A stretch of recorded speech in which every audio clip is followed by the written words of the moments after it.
We're back on day 2 of the IFA virtual event.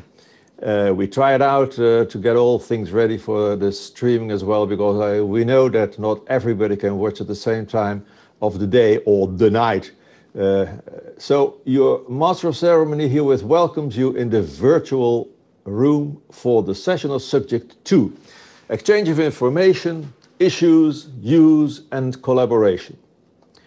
Well, before giving the screen to our chair of the PSC, Robert Danon, who will introduce you to the topic of the session, I want to inform you shortly about a poster session which can be accessed after this session.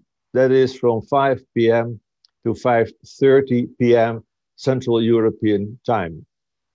For now, I'm wishing you an interesting session on Subject 2, and herewith I give the screen to Robert Danon, Chair of PSC. Thank you very much, Han.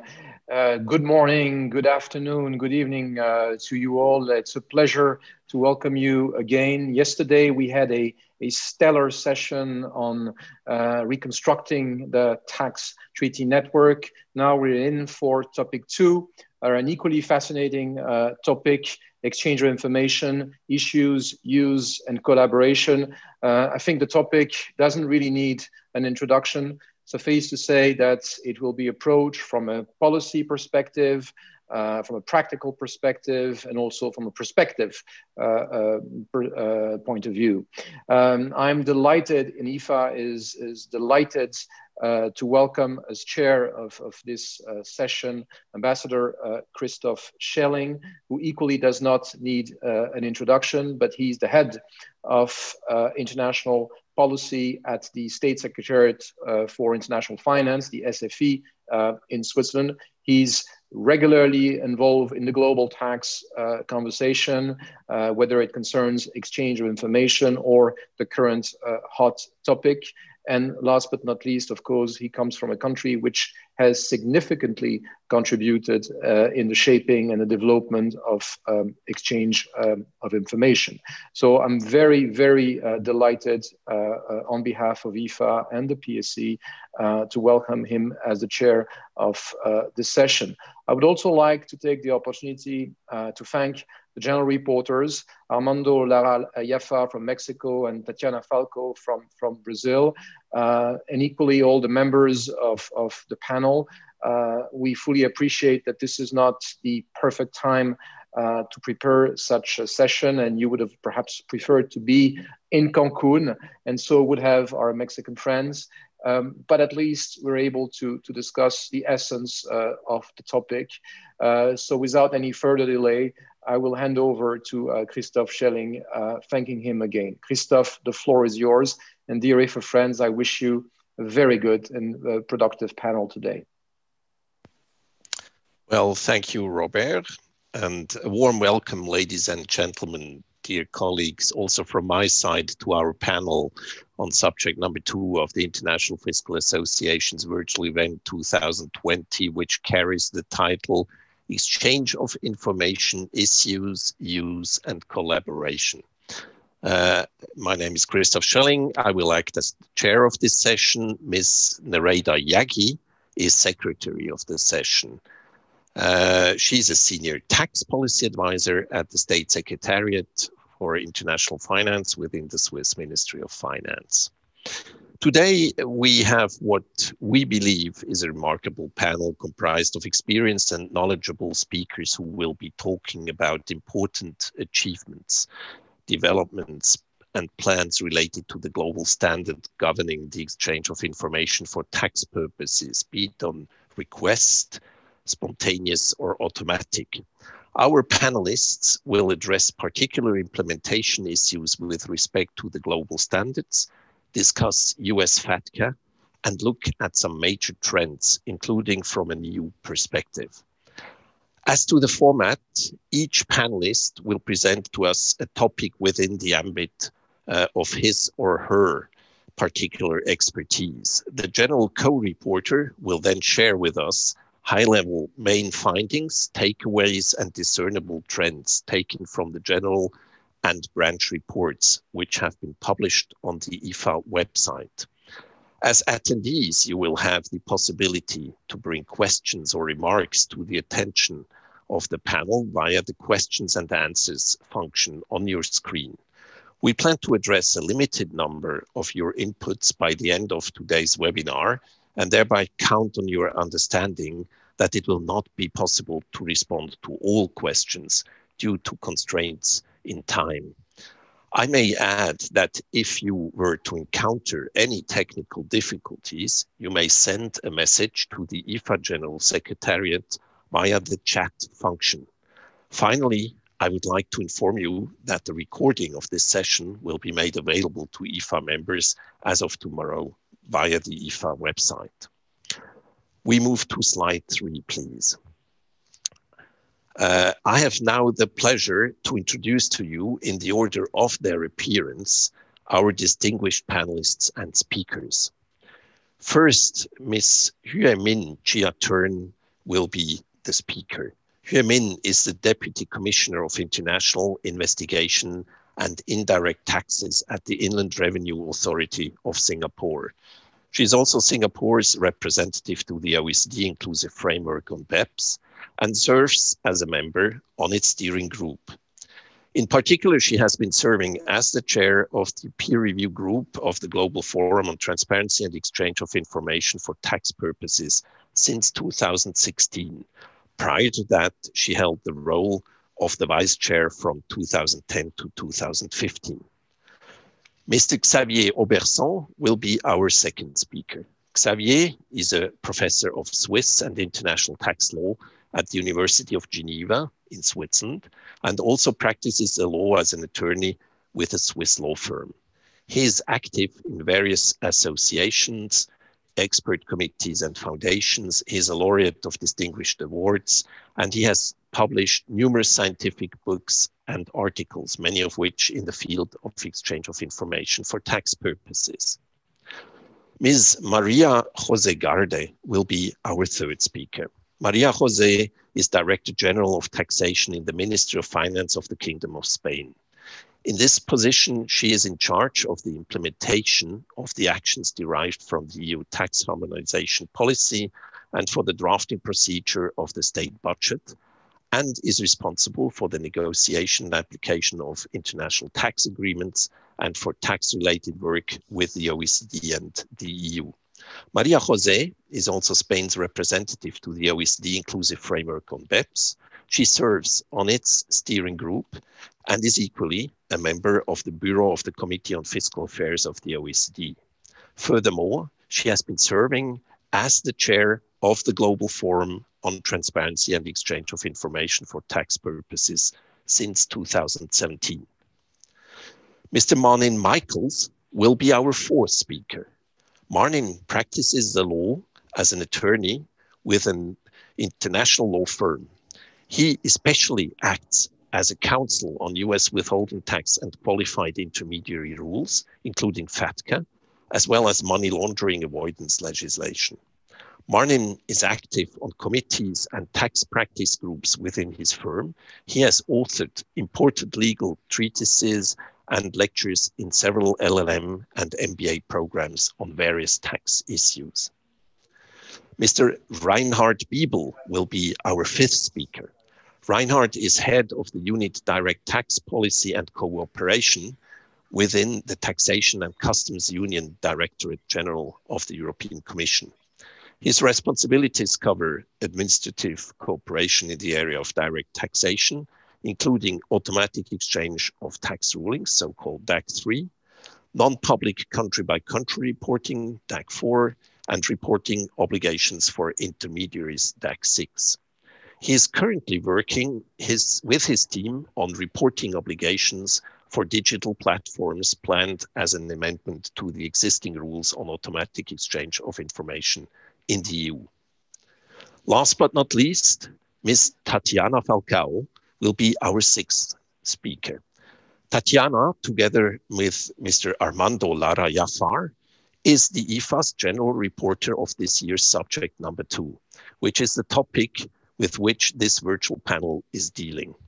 Tatiana is a distinguished graduate and fellow of renowned universities, a contributor to online tax publications.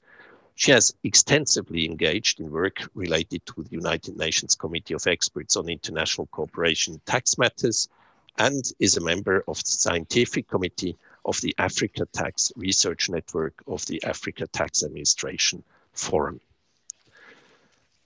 Please move to slide 4. I would now like to invite our first speaker, Ms. Hue Min Chia-Turn, to address the assigned topic and the following key question. What are the main issues and pressure points in the implementation of the standard regarding exchange of information upon request? Hue Min, the floor is yours. Thank you very much, Christoph. Thank you for your kind introductions. Good day to everyone. I am Hui Min from Singapore. I'm very pleased to join you today at the IFA Congress. For the next 10 to 15 minutes, I will speak about the key issues in implementing the standard, the international standard for exchange of information on request, which in short, we would just call it EOIR. I will share from the perspective of the international efforts of the Global Forum on Transparency and Information Exchange. These are efforts aimed to ensure a level playing field in the EOIR practices among jurisdictions. Let's go to slide 5. So I will provide a snapshot. I will cover 3 areas. I will provide a snapshot of how jurisdictions fared when they are assessed in their EOIR practices. I will also highlight the key observations on what are the main issues that have been flagged out in these assessments. And finally, I will also talk about what might be next steps that the Global Forum may consider in holding jurisdictions to the international standard. Now we go to slide 6, please. We have seen significant progress in jurisdictions' practices in implementing EOIR. This bears testament to the very strong global efforts to uphold tax transparency in the membership body of the Global Forum. In fact, the Global Forum is now in its 11th year, driving the implementation and monitoring of the EOIR standard. The Global Forum is now a body that comprises 161 member jurisdictions. It is indeed the largest and the leading international body responsible for tax transparency matters, which includes both the EOIR and the automatic exchange and the automatic exchange as well. Since its inception, it has grown in membership in its membership in domain expertise as well as capacity building efforts. On the EOIR front, it continues to uphold the international standards in monitoring effective implementation of EOIR. And we are now in our second round of reviews based on the 2016 terms of reference. This is round 2. For round 1, we're really referring to the older set of terms of review of reference from 2010. Let's go to slide 7. Slide 7, the graph on slide 7 shows you the overall results of what we have seen from both rounds of review. Round 2 refers to 2016 terms of reference. Round 1 refers to 2010 terms of reference. Now, the peer reviews are conducted by the peer review group of the Global Forum, and the PRG in short is actually a 30-member body that's responsible for the assessments. Jurisdictions are being assessed on their legal and regulatory framework as well as their practices in EOIR in 3 areas. 1, on the availability of information, which includes ownership information, accounting information, and bank information. 2nd, on access to information, which refers to the legal framework, whether jurisdictions have the legal framework and the basis to enable access and to assist the requesting jurisdiction. And finally, whether the practices are effective. So far, about half of the membership body has already been reviewed. The pandemic situation has slowed us down somewhat since site visits are no longer possible due to the travel restrictions. For a snapshot, we can look at the overall picture of the jurisdictions that have already been assessed. You will see from the graphs, just looking at the green and the yellow bars, that actually more than 80% of jurisdictions reviewed have already been assessed to be either largely compliant or compliant. Green is for compliant. The overall outcomes are similar for both rounds of reviews, both the 2016 and the previous round. Let's go to slide 8. Now, the two charts will show you where the improvements or the declines are. If we, the overall picture in the previous slide looks quite similar across the two reviews, but there are actually differences at the more granular level, which the two charts before you show. You can see from the top chart that jurisdictions are seeing the most improvements in 4 areas, in 4 elements. And these 4 elements are whether exchange mechanisms provide for effective exchange, whether competent authorities have the necessary powers to access the information, whether accounting information is indeed available, and whether exchange practices are effective. And these are the areas for which we are seeing the most number of improvements. Now, we are also seeing declines across the 2 sets of reviews. From the bottom chart, the bottom chart shows you where the declines are. And you will see that the declines are in 2 main areas. The first one is in availability of ownership information. And this is due primarily to the new requirement for ensuring the availability of beneficial ownership information. And we see a similar weakness in availability of banking information, due again primarily to beneficial ownership issues. Let's go to slide 9. Slide 9, again, it reinforces our earlier observations that jurisdictions receive the most number of recommendations, or where issues are flagged, in the area of availability of beneficial ownership information. So that's one key area where jurisdictions assessed are facing issues, beneficial ownership information.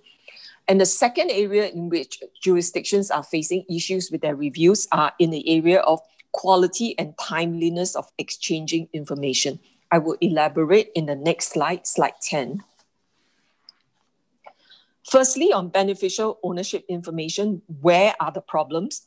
Although jurisdictions have taken important steps to ensure that legal powers are in place to make available beneficial ownership information, the ongoing assessments have also revealed weaknesses in jurisdictions' BO regimes, BO in short for beneficial ownership.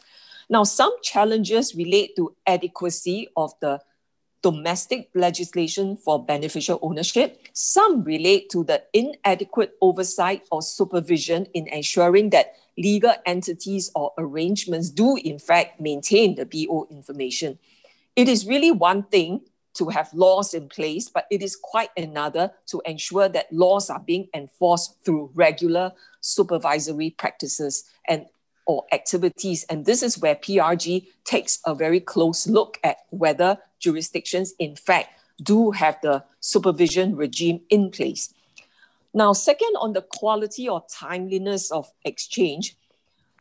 Now, to facilitate the timely provision of information, there needs to be close cooperation among jurisdictions. On the one hand, the requesting jurisdiction should make their request clear and specific in order to demonstrate the foreseeable relevance of the request.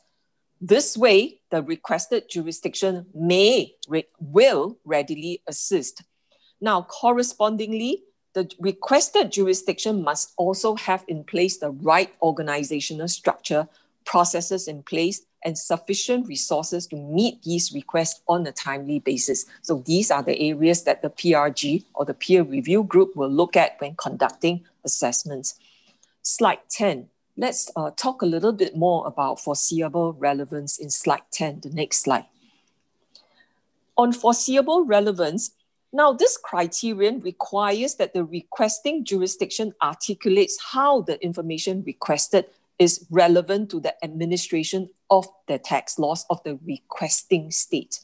We have seen that from over the course of the 2 rounds of reviews, we have seen that this is being much better managed by jurisdictions under the current round of review. So there has been an improvement compared to in the past. Now, during the inquiry process in the peer review group will clarify where problems arise, where problems are being flagged out by peers. The peer review group will assess whether this issue is a systemic problem or is it due to bilateral issues.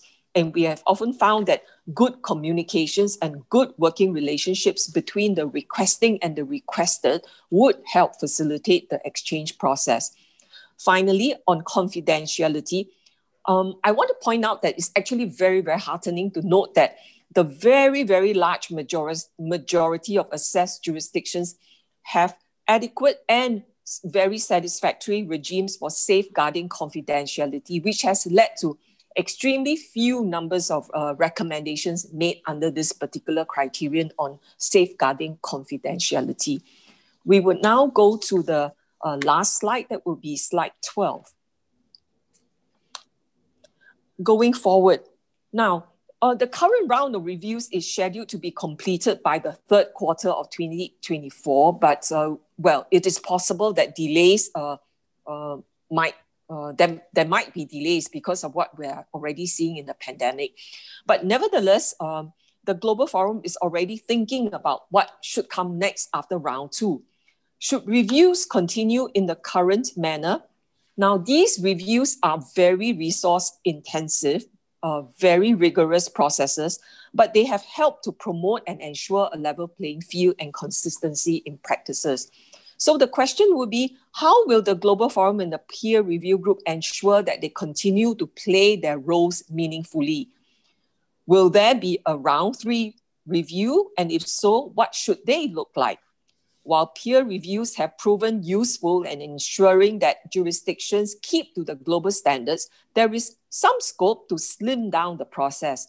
We may expect to see a regular and hopefully lighter monitoring process post round 2. This will very likely draw on taking peer inputs as part of the monitoring mechanism. A peer input mechanism can be helpful in incentivizing jurisdictions to avoid or to resolve issues. The second point I would like to highlight is that there is some thinking around having a more intentional effort to actively scan for and identify emerging risks. It is early days yet to cast further light on what this may look like, but from my own point of view, I think a possible area where global cooperation is needed is the exchange of information for VAT or GST purposes to fight cross-border missing trader fraud. As many of you would know, missing trader fraud is transnational in nature and very complex to tackle, and jurisdictions should join hands to fight international evasion in VAT or GST, just as we have done so to fight income tax evasion. A fast developing area which is already receiving the attention of the Global Forum is whether common reporting standards should be extended to cryptocurrencies, and Maria will speak about it later. Now, finally, the last point is that there is also scope for closer coordination between Global Forum and other international bodies with common interests to achieve greater consistency insofar as the purpose is similar. For example, the definition of beneficial ownership that is adopted by the Global Forum is actually the same as that of the FATF. Ensuring consistency in its application insofar as it is relevant to the context will be helpful in reducing compliance costs of the stakeholders. This brings me to the end of my presentation, and it leaves me to thank you for your interest in this subject and to hand over to my fellow panelists. Thank you. Thank you, Hua Min, so much for your most informative and concise presentation. You mentioned some key issues which in part will also be addressed from a slightly different angle by the next speaker. So I would like to invite Xavier Auberson to deal with the assigned topic and the following key question. What are the main challenges in practice in applying the law governing exchange of information upon request? Xavier, you have the floor. Yes, thank you very much. So in order to answer this key question, I would like to focus on a few issues that were implemented or that were applied in practice. And I also would like to take into consideration, you can move to next slide, to take into consideration some of the case law, because in fact, in Switzerland, we have had hundreds of cases, of administrative cases, Supreme Court cases dealing with these issues. And in fact, it was mentioned in the general report of the IFA Congress this year that apparently Switzerland is one of the only countries which have a very broad and extended case law on that. So it seems that it's quite interesting to see how the court have been handling in these issues. And some of these issues have been even so, in a way, surprising from time to time that some commentators can even say that it's as if the law of exchange of information in practice is in a way created slowly following this case law. So the issue I would like to focus a little bit more is, of course, the concept of foreseeable relevance, which is the standard, the issue of subsidiarity and speciality, and also to describe a bit more this new concept of what we call so-called group request and bulk request. What are the differences between these two types of requests? And finally, but very quickly, some mention about procedural right of the person in a jurisdiction. So I think we can start with the next slide. Yes, so the concept of foreseeable relevance, it has been already described, is the general standard of exchange of information based on Article 26, paragraph 1. What should be stressed is at first that this is a more of the competence of the requesting state to verify that this condition is met. And according to some court cases, what is basically required is that there should be at least a reasonable possibility that the information would appear to be relevant. In other words, you see that this standard is rather broad, and it has been interpreted very broadly by a court to the exclusion, I would say, of fishing expeditions. So in a way, the standard requires foreseeable relevance, but a request of information is not allowed to the extent that it qualified as a fishing expedition. How do you distinguish between the two? You will see that from time to time, it's not always so easy.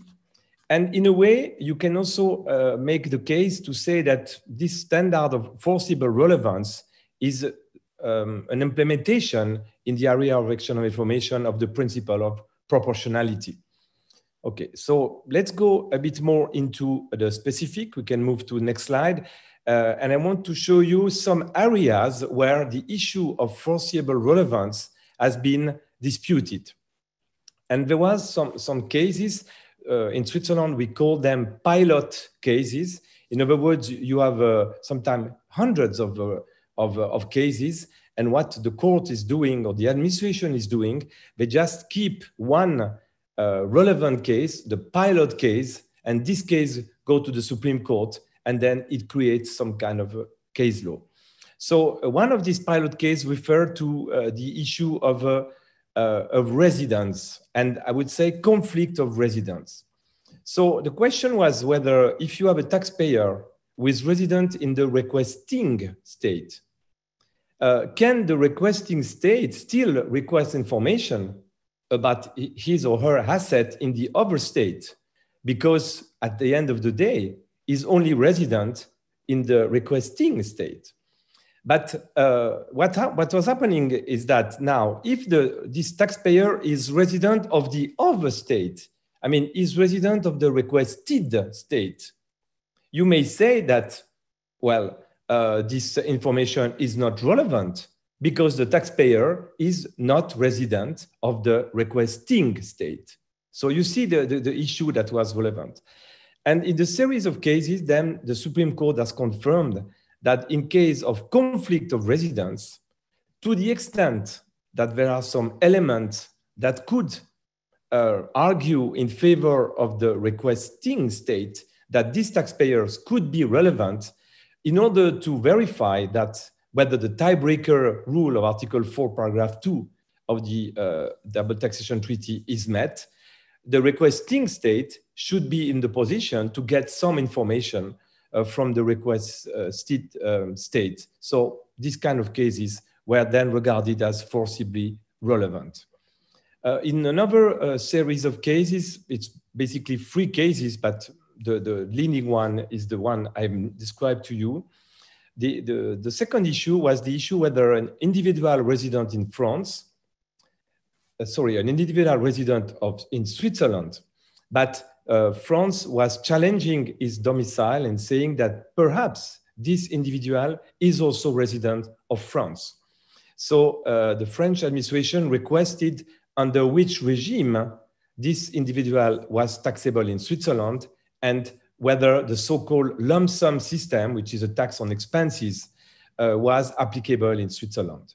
And the Supreme Court has confirmed that this information was forcibly relevant. And I must say, in particular, based on Article 4, paragraph 6 of the French treaty, because under the special provision, if an individual is taxable on the rental value, he is not regarded as resident under the treaty, but the wording is rental value. So in order to verify whether this condition is met or not, the Supreme Court confirmed that the regime, the lump sum regime, was a relevant information to be forwarded to France. We can move to the next slide. So another area, of course, which is extremely important and which will become even more important, I believe, after, if we can say, this legacy of tax cases with individual is finalized. I think the future will belong to this external information in transfer pricing. And here we have 2 very interesting cases under which the Supreme Court has confirmed that requests for transfer pricing are, in general, forcibly relevant, which of course makes a lot of sense. But as you can see from those cases, sometimes it can go very far. For example, in one case, there was an individual resident of France, and the French administration wanted to check the substance of his company that he was owning in Switzerland. And in the request, they consider that even the square meters, the names of the employees could be forwarded to France because this was regarded as forcibly relevant. In another case, which can also be interesting as a sort of a general rule, you can even see that a request for the applicable allocation rule within a group of company, it was a Swiss-French group, was also regarded as forcibly relevant. So it goes here very far. It's not only the balance sheet and accounts that are forcibly relevant, but even the internal rules of allocation that was applied for this group. In particular, this group was in Switzerland a so-called commissioner status, which in fact has been abolished as of 2020. But this is the so-called principal company regime. We can go on with the next slide. Yes, of course, then another important issue is the identification of the taxpayer. How far should the requesting state should go to define who is the taxpayer? Sometimes the requesting state doesn't have the name of the taxpayer, but it has other means of identification. For example, a credit card number, a bank account number. So the practice started to evolve, and the interpretation of the concept of identification of the taxpayer started to be interpreted very broadly, which led to, as we will see in a moment, this so-called group request, and even later on, bulk or collective request. Next slide. The limits to external information are very important in practice. The principle of reciprocity of Article 26, paragraph 3, the protection of business or commercial secrets. But of course, what was mostly important in practice is the exception to the paragraph 3 of Article 26, paragraph 5, the famous exception which referred to information relating to banks or related to the ownership of the taxpayer. Clearly, this provision states that, in particular, bank secrecy, in the case of exchange of information on request, cannot be an obstacle to the exchange of information. Well, this rule seems to be very straightforward, but in fact, it raised a lot of controversies in practice. And as you will see from the next slide, the issue, of course, of what do we mean by banking information was a matter of a lot of cases in Switzerland. And finally, I'm not going into details, but finally, the Supreme Court, I think, clearly stated in April 2018 that this banking information exception of Article 26, paragraph 5, does not only apply for a taxpayer who is the direct owner of a bank account, but it also applies to a taxpayer who would be indirectly owning the bank account. For example, if he is the beneficial owner of that bank account, or in another case, whether he was the settlor of a trust, which was then the relevant bank account owner. In my view, this case is very clear and makes a lot of sense, because otherwise the whole effort of Article 26, paragraph 5 could have been jeopardized if we were to stick to a very formal and legal notion of holding a bank account. Then I can move to next slide. And this is getting, I think, this brings us to a much broader implication of this exchange of information, which perhaps, I'm really putting in my personal opinion on that, which perhaps was not foreseen as going that far. The first of this concept is the group request. So the group request is, in fact, started to be analyzed by the case law. It has been confirmed by the commentary of the OECD on the 12th of July, 2012. The group request is not a fishing expedition, but it needs to fulfill a series of conditions. What is a group request? In a way, it's a case where the tax administration of the requesting state has identified a group of people. They don't have their names, but they've seen that this group of people have a sort of pattern of behavior, systematic and repetitive, which was in a way implemented in order to avoid taxes or not to fulfill the duties in their requesting state. So under some conditions, even if the tax administration of the requesting state doesn't have the name of this group, we can still exchange information. So just mentioning in next slide two case law. The first one is already from March 2009. It's just passing by as an anecdote. It's 7 days before the so-called Big Bang of 13 March 2009, where Switzerland, Austria, Belgium, and Luxembourg accepted and implemented the OECD standard of Article 26. You will see maybe this case is one of the first case of a group request. This was a case with the UBS where a group of US taxpayers have tried to circumvent the QI obligation by interposing some intermediate offshore entities. And in this case, this one related to close to 300 taxpayers at this stage. The Federal Administrative Court admitted the request, and they developed, in a way, this concept of a group request. You see here repetitive, systematic pattern of behavior. But the leading case is the following one. So next slide.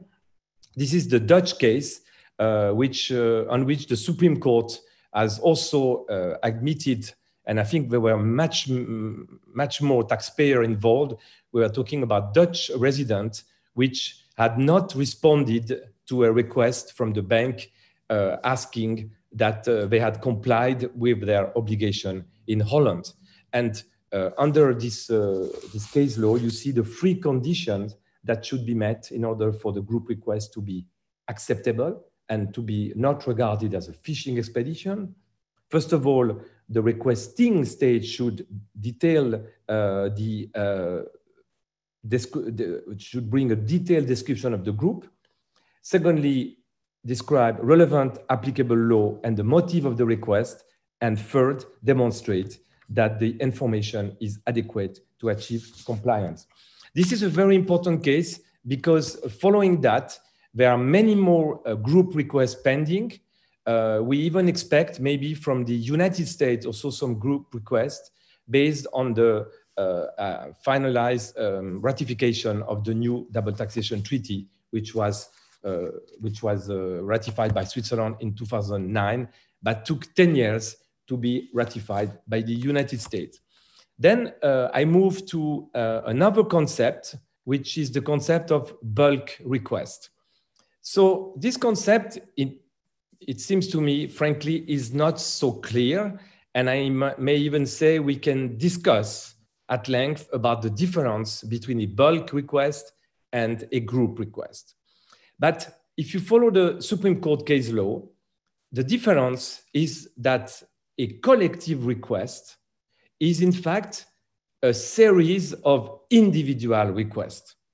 Because in that case, contrary to the group request, the requesting state has a means to identify the taxpayer, but it's an addition of cases. And you will see from the last case that this bulk request can concern many taxpayers, in fact.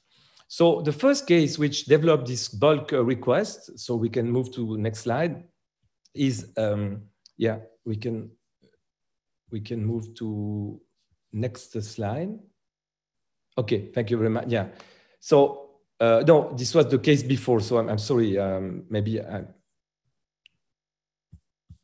okay, so the first case was the case which was regarding just a few, it was a case, sorry, I'm just taking this here, from Norway, where you had just 9 credit card numbers from individuals. So easily in this situation, the Supreme Court confirmed the validity of that request because in fact, you could identify these people by the credit card numbers. But the most important, interesting one is the next one, yeah, the case of the French bulk request, which was rendered in public by the Supreme Court. It was a very controversial case, and I could discuss at length about this case. But what you should imagine is that here we have a collective request about 40,000 taxpayers, 40,000 taxpayers. And the Supreme Court considered that this collective request was admissible. It was not a group request because it was a list of a series of taxpayers. And the list of taxpayers was stemming from data which had been seized by the German prosecutor and then forwarded to the French authorities.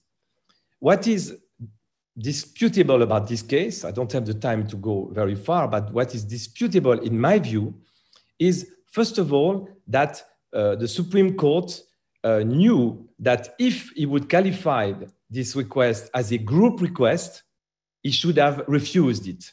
Because based on the protocol between Switzerland and France, group requests could only be forwarded after 2013. And with a sort of a magical touch, if I can say, the Supreme Court moved and said, no, this is not a group request. This is a bulk request, and therefore this protocol doesn't apply. Okay, this is one first critique that I can make. The second critique I would like to make about this Supreme Court case is that the reasoning and the condition of the group request were still applied as a justification of the request, even though it was not a group request. And even more problematic, they applied statistical analysis based on the effect of the audit from the German prosecution, which could show that statistically, most of the cases led to enforcement and criminal sanctions. Personally, I would say that I really don't like statistical analysis as a justification for a breach of a constitutional right. But this is a very personal view. We can move to next slide. And yeah, and then I can just, because I'm getting out of my allotted time, so I can just finish very quickly. These were the main issue I wanted to mention. So just to mention that we have the principle of subsidiarity. So the requested state must first use all its regular source of information before sending the request. Then the next slide, you have the principle of speciality, which is also very important in practice. So this is Article 26, paragraph 2. So you can only use the information for the purpose of the exchange of information and forward the information to the person and authorities listed in Article 26, paragraph 2. Yeah, next slide, please. And finally, you have the principle of good faith, which has become very important in the exchange of information process. It's based on the Vienna Convention, and it is particularly important in the case of requests based on stolen data. We are going to discuss further the concept of stolen data, but I would just want here to mention two cases which were rendered between 3 weeks by the Supreme Court. In one case, they accepted the request because the crime on which the data were based was committed abroad. And 3 weeks later, they rejected this time the request. This is the so-called Falciani case, because this time the crime was committed in Geneva, in fact, on the premises of the bank. And then the Supreme Court didn't accept this request. Personally, I'm not very convinced that the geographical location of the crime makes a lot of sense. And just to end up this presentation, so next slide, please. Yes, just a few comments on the right of taxpayers. These are very different rules among the states. We tend to distinguish between the substantive rights, constitutional rights, etc., and procedural rights. But there's been, and this is the last slide, some very interesting development on that area. I want to mention that, for example, in Switzerland, and we may come back to that later, there's been an application of these procedural rights for data protection, under which the Supreme Court admitted that the names of a lawyer and notary public could be redacted from the request based on the data protection. And the last example, so this will be the last slide, I want to mention this development, very interesting cases from the EU Court of Justice, starting from Sabu to Berlioz. And the last one, we had just 1 month ago, very interesting case, Luxembourg versus B, which really made a distinction between the holder of information, which should be granted some rights, the taxpayer, and the third parties, which should still also have some rights, but only in order to defend themselves in front of the requesting state and not against the requested state. Thank you very much for your attention. Thank you very much, Xavier. You provided us with much insight on recent jurisprudence by the courts, thereby making it clear that information exchange for tax purposes remains a subject of considerable importance in everyday legal practice. And we'll certainly hear more of that on other occasions and later on this panel. Slide 33, please. We shall now switch from exchange of information upon request to automatic and spontaneous exchange of information. I would like to invite our third speaker, Ms. Maria Jose Garde, to deal with the assigned topic and the following key question. What are the main issues and pressure points in the implementation of the automatic exchange of information standard and regarding exchange of information on rulings? Maria Jose, the floor is yours. Thank you very much, Christophe. Thank you, all of you. I mean, thanks also to IFA to the invitation to participate in this webinar on exchange of information. What I think it shows how transparency is being considered one of the most important topics lately, not only for governments or tax administration, but also to companies or professionals. We can move to the next slide, please. Please. Okay.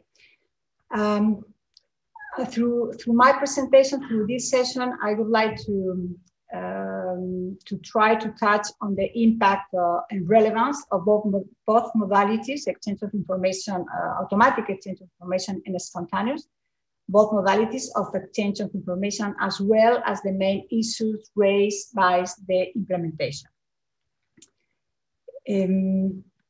I will touch, as we can see in this slide, we will try to go through the numbers, the impact. We also talk about the revision of the CRS and all the different modalities of exchange of information, talking about rulings, talking about mandatory disclosure rules, and probably some key issue that I think it's closing the circle, that is the use of data within tax administration. Next slide, please. In this first slide, we can see the numbers. We must now not forget that it was 6 years ago when the CRS, the AOI standard, was developed by the OECD working with the G20 countries. To deliver a level playing field, the Global Forum launched a commitment process under which 100 jurisdictions committed to implement the standard in time to commence exchanges in 2017 or 2018. Exchanges accordingly commenced in September 2017 between a group of 49 early adopters, as we call it at that time. In 2018, a total of 90 jurisdictions exchanged information under the standard. Today, nearly 100 jurisdictions have exchanged information so far. Even more jurisdictions are expected to commence exchanges in the coming years, including some developing countries. Furthermore, the scope of many jurisdictions' exchange networks has significantly increased since 2018. So far, last year, 2019, these jurisdictions have completed around 6,100 bilateral exchanges, with each exchange containing detailed information on the financial accounts held in the sending jurisdiction by tax residents on their partner jurisdiction. In particular, tax authorities have obtained data on 84 million financial accounts held offshore by the residents, covering increase over to 2018, the first year of such information exchange, where information on 47 million financial accounts was exchanged, represented 5 trillion euros. So I think the numbers are very impressive. Next slide, please. Together with the numbers, there are other relevant data that can help us to scale the relevance of the automatic exchange of information. Preliminary OECD analysis, drawing on a methodology used in previous studies, shows the very substantial impact the automatic exchange of information is having on bank deposits in international financial centers. Deposits held by companies or individuals in more than 40 key IFS increased substantially over the 2000 to 2008 period, reaching a peak of $1.6 trillion by mid-28. These deposits have fallen by 34% over the past 10 years, representing a decline of $551 billion as countries adhere to tighter transparency standards. A large part of that decline is due to the onset of the Automatic Exchange of Information Initiative, which accounts for about 2/3 of the decrease. Specifically, AOI has led to a decline of 20 to 25 in the bank deposits of IFCs, according to preliminary data. As Mr. Gurria always said, CRS is a game changer, as it provides for the exchange of wide swathes of information regarding financial assets held offshore in banks, insurance company, trusts, foundation, investment funds, and other investment vehicles like tax resident of the jurisdiction, without a prior request being sent by the receiving jurisdiction. The information exchange includes, as we all know, not only the details of the underlying assets and the account holder, but also the beneficial owners of assets held through investment entities. CRS also has a strong deterrence effect, as can be illustrated by the success of some of the domestic voluntary disclosure programs.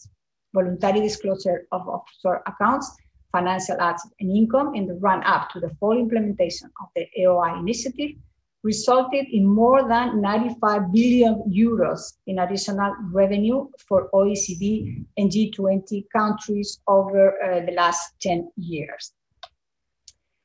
Next slide, please. Okay, accepting that the CRS is a game changer, we also have to admit that there are some issues in the implementation. Not everything is beautiful and success. One of the key pressure points in the implementation of the CRS is to ensure that it works effectively in practice, and thus that it brings tangible results for the participating jurisdictions, and that it does not turn out to be a mere filing exercise. Therefore, the Global Forum has been ensuring since 2016 that the political commitments made in 2014 and 2015 are delivered, and that all major financial centers are exchanging AOI data. It was achieved through systematic monitoring, assistance, and preliminary assessment of the major implementation milestones. The Global Forum has been publishing annual reports on the implementation progress of the AOI standard since 2017. This year, we'll see 100 AOI legal determinations reports published. All of the jurisdictions that committed to first exchange by either 2017 or 18 will be assigned a legal determination on the compliance of their domestic and international legal frameworks with the AOI standard. In the coming years, the efforts of the Global Forum peer reviews will concentrate on ensuring completeness and accuracy of the information exchange and supporting its effective use with the final effectiveness ratings planned to be published in 2022. Quality of information is contingent on the robustness of the domestic administrative compliance frameworks. A key part of the domestic compliance effort is ensuring that the local financial institutions comply with the due diligence and reporting obligations, as well as the instance of non-compliance are identified and sanctioned. It should be recognized, however, that ensuring compliance in the times of COVID may be particularly challenging. Another pressure point is the interaction between the AOI standard and the domestic and international data protection standards, as before was mentioned, such as the General Data Protection Regulation, for example, in the EU. Some stakeholders may be concerned about privacy, which could lead to challenges of the standard. This is something that we need to be taking into account, especially that a potential confidentiality breach cannot be excluded. However, it should be noted that a lot is being done to ensure that the data is kept confidential. For example, the confidentiality assessments conducted by the Global Forum before exchanges can take place. Please look into the domestic confidentiality arrangement as well as the protections in place to ensure that the received information may only be used for the purposes stipulated under the international agreement under which they were exchanged. The exchanges are undertaken also for a legitimate public purpose, tackling international tax evasion, and reporting by third-party intermediary is not new in our countries. There is a lot of domestic reporting by financial institutions and other intermediaries to ensure compliance with the domestic tax rules. And the reporting and exchange of information under the OIE standard is focused. The focus is on foreign taxpayers and entities that are most likely to be exploited for tax evasion purposes. Another implementation issue, which is an operational issue, is the ability of jurisdictions to sift through the vast amounts of data received and use it effectively in practice to tackle tax evasion. For this purpose, as I will mention later, many jurisdictions, my country is one of the examples, are resorting to artificial intelligence and IT solutions to help us to flagging and selecting potential risk cases. The particular domestic approaches are very different, but everybody, all countries are helping, are doing this kind of approaches. Next slide, please. After 6 years since the adoption of the CRS in 2014, there seems to be now a solid experience with the CRS at both governmental and financial institution levels to ensure that potential issues in the CRS are identified. As a principle, I would highlight that the important is that the standard remains agile and that any weakness and efficiencies are identified and swiftly addressed to make the standard stronger. Therefore, the OECD is looking into conducting a CRS review. One of the aspects under consideration is the possible expansion of the standard to virtual assets, cryptocurrency, or perhaps something that could be explored, pursuing a separate international solution on this issue. The focus is also put on making sure that the standard works effectively at an operational level, and that any loophole and issue that might lead to circumvention of reporting or after data quality are addressed through relevant changes. Next slide, please. Well, the transparency framework is broader than the traditional portion of international information exchange on requests, also the CRS. Several BEPS actions are built on the transparency principles, creating a whole universe of data exchange. In this case, I would like to stop and talk about the exchange of information and rulings.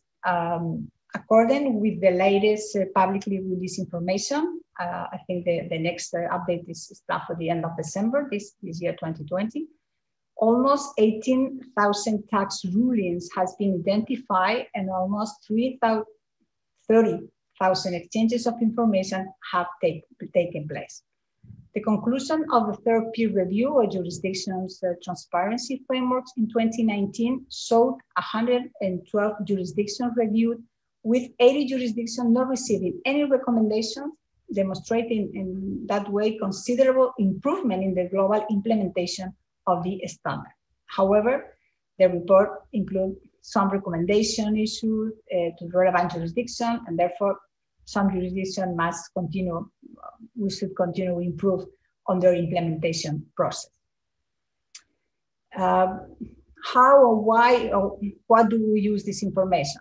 The information received on this exchange of information, exchange rulings, normally is used to conduct targeted audits, which in some cases led to additional tax revenue being collected. But most importantly, I would say that the exchange of information on tax rulings led to an apparent change of jurisdiction practices with respect to the issuance of rulings. In that sense, we'll know that the OECD is planning to launch a survey to assess the effectiveness of the standard next year. Next slide, please. Regarding implementation issues, the main pressure point is probably ensuring the right quality of information exchange by jurisdiction issuing rulings in scope. The spontaneous exchange of information on tax rulings, as under the OECD standard, is a two-step process. Under the first step, the sending jurisdiction provides a summary and some basic information on the ruling. Based on that information reported in the template, the receiving jurisdiction can determine whether to request the ruling itself, which would then occur in a second step. It is important that in that first step, the sending jurisdiction provides sufficient and useful information about the ruling, transaction, parties involved, etc. This is essential for the receiving jurisdiction to determine the relevance of the information received for further compliance activities and eventually request the entire ruling having sufficient information to prove the foreseeable relevance of the request. In particular, I think it's very helpful if the open question with the summary of the ruling is sufficiently clear. When the summary is too detailed, further clarification can be requested informally by the receiving jurisdiction. However, when jurisdictions do not have the capacity and resources to do so, the incomplete or useless summary just ends up in a waste. This is why it is important that the summary contains as much detailed information as possible in the first place. Some practical difficulties due to the parallel frameworks for exchanging information on tax ruling under the EU framework and the OECD standard, and that all member states suffer in some way. Under the EU framework, EU member states, we are requested to exchange information automatically on a broader scope of rulings with a broader range of recipients. Divergence between the OECD standard and the EU standard also rise with regard to the different timelines for the exchanges. According to the DAC3, that's the standard, the European Union standard, the obligation is to automatically exchange information within 3 months following the end of the semester during which the ruling is issued, normally September or March. The OECD standard is based on a spontaneous exchange, and exchanges need to be performed as soon as possible and no later than 3 months after the information is available to the competent authority. So these parallel frameworks could lead to time-consuming procedures for sending jurisdictions. Next slide, please. The other transparency standard, I would say, is under Action 13, the CBC reporting. It's all of the BEPS actions that have led to a significant increase in transparency by improving the level of and quality of information available to tax administration on multinational groups in their jurisdictions, and ensuring tax administration are increasingly able to access and make use of the same information regarding these groups. Over 3/4 of OECD G20 Inclusive Framework members have introduced or are in the process of introducing a CBC reporting obligation, including all G20 countries. As a result of this progress, substantially every multinational above the consolidated group revenue threshold of 750 million of euros is already within the scope of CBC reporting. 88 jurisdictions have signed the MCAA to automatically exchange reports, but some have bilateral agreements too, resulting in more than 2,500 activated bilateral relationships to exchange reports and tens of thousands of exchanges to provide information to jurisdictions who previously would not have had a global view of the largest multinational groups. But here we also have some issues we need to address. Implementation of CBC has been a huge undertaking for multinationals and also by tax administration. Therefore, some jurisdictions require longer times to implement the relevant process and frameworks. There are also some issues with data quality initially, which are improving. Different timelines for implementation. Earliest adopters have had it since 2016, but there was no implementation deadline for jurisdictions that have joined the inclusive framework on BEPS since then. So there are still some jurisdictions who have not fully implemented the obligation reporting. Issues with data quality relate to matters such as multinational, not including, for example, tax identification numbers for entities, and that making it difficult for tax administration to match a report to their taxpayers. The OECD has worked with tax administration to get a list of common errors, which is published on OECD Action 13 web pages, and are looking what else the OECD, they offer always to help improve quality. Another point also to mention are the divergence between the DAC4, the European Union standard, and the OECD standard for CBC reporting. Unlike the OECD standard, the EU rules have a mandatory local filing requirement and mandatory notification. In the OECD standard, it is optional for jurisdictions to introduce both local filing and a notification requirement. Many jurisdictions outside the EU have opted to implement both of these requirements, but also many have not. So it seems possible that some EU member states would have chosen not to have them if they were not mandated. Both local filing and notification are a big source of complaints, as we know from multinationals about burden. And another challenge for tax administration is the correct and efficient use of the information. Next slide, please. Another field of international exchange of information is the mandatory disclosure rule. Here again, we have two different standards, the OECD standard and the EU standard. The OECD agreed model mandatory disclosure rule for CRS avoidance arrangement and OPAC offshore structure was agreed in 2018. These rules require reporting on arrangement displaying certain hallmarks that are indicative of potential circumvention of reporting under the CRS or aim at providing beneficial owners with a shelter of non-transparent structures. The EU, in this case, went beyond the OECD standard as usual, and through DAC6 imposed reporting and exchange of information on all cross-border tax structures that display the predefined hallmarks. In this specific modality of exchange of information, I would like just to refer very, very briefly to the Spanish case. Spain, as a member of the EU, has to undertake the transposition of the directive. The law is pending in the Congress, which I hope will be in force before the end of the year. In line with the directive, the information must be provided by tax intermediaries, advisors, lawyers, financial institutions. However, sometimes the person obliged will be the taxpayer when, for example, the professional secrecy of the intermediary applies, or simply there is not intermediary, because the advice is provided by the advisor of lawyers themselves, the inside lawyers or the inside company.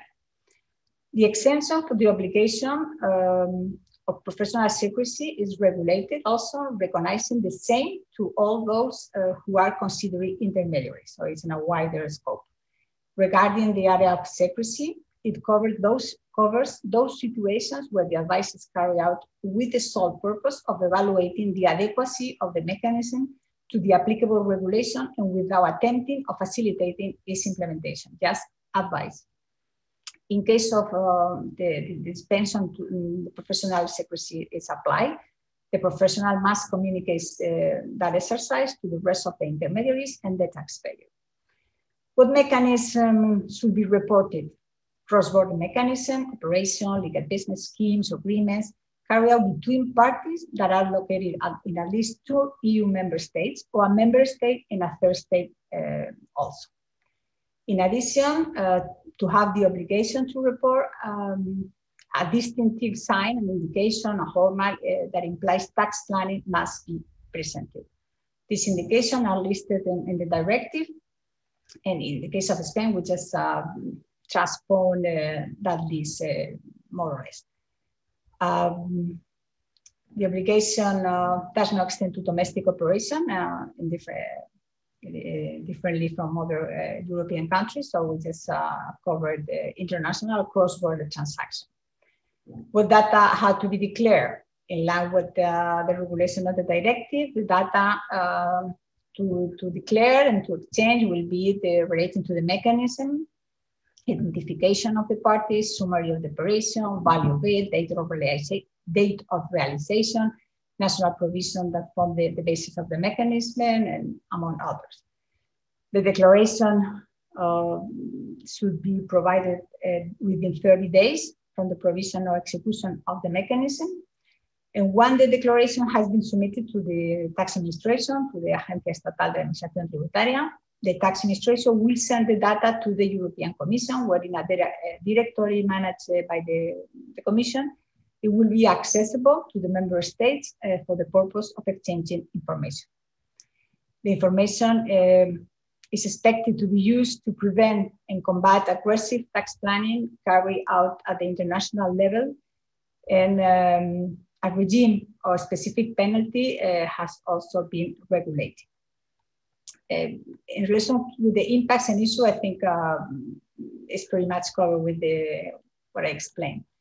And yeah, the last slide, I don't know, the time it goes fast. I don't know. Well, as I refer through all the session, I think one of the key points in the whole framework or transparency framework is the use of data within tax administration. It's true that it's vital for tax administration to be able to use that information received effectively in the assessment. I mean, we see that there's a lot of information from rulings, from CBC reporting, for CRS, requests. I mean, there's a lot of information that tax administration has to deal with and to manage that information. So it's true that information is essential for tax administration to develop its actions and the achievement of these objectives, being, I think, a key aspect that the information is assigned accordingly to tax administration, to taxpayers, to minimize errors and avoiding misidentification of the holders. So I think the information, the quality of the information, and the good use of that information is key for the success of the transparency. I mean, very quickly, to better take advantage of that information, I think the implementation of IT solution, data analytic instruments are essential. So the tax administration can purify the information received from abroad. And I mean, for the objective, I would say, principally to try to the taxpayer comply voluntary with their obligation with tax administration. And I think it was maybe too fast, but I think that was all that I would like to cover. Thank you very much, Christophe, and thank you. I think it's all. Thank you very much, Maria Jose, for this very lively and thoughtful presentation of the widespread and remarkable effects of automatic and spontaneous exchange of information. And I would now like to ask our fourth speaker, Mr. Manin Michaels, to deal with the assigned topic and the following key question, which is, what are the main challenges in practice in applying the law governing automatic exchange of information, in particular with respect to FATCA and the CRS? Manin, you have the floor. Thank you. May I have the next slide, please? So thank you for your time today. And I know it's hard to stay on these Zoom calls for so long. And so I thank you for your patience. As most of you are aware, FATCA was enacted by the United States Congress and signed into law by the President in March 2010. The purpose of FATCA was to detect and deter U.S. persons from hiding money outside the U.S. to evade U.S. taxes through reporting of non-U.S. financial accounts held by U.S. persons. FATCA ended up being the precursor to what became the CRS that you've been hearing about from the OECD.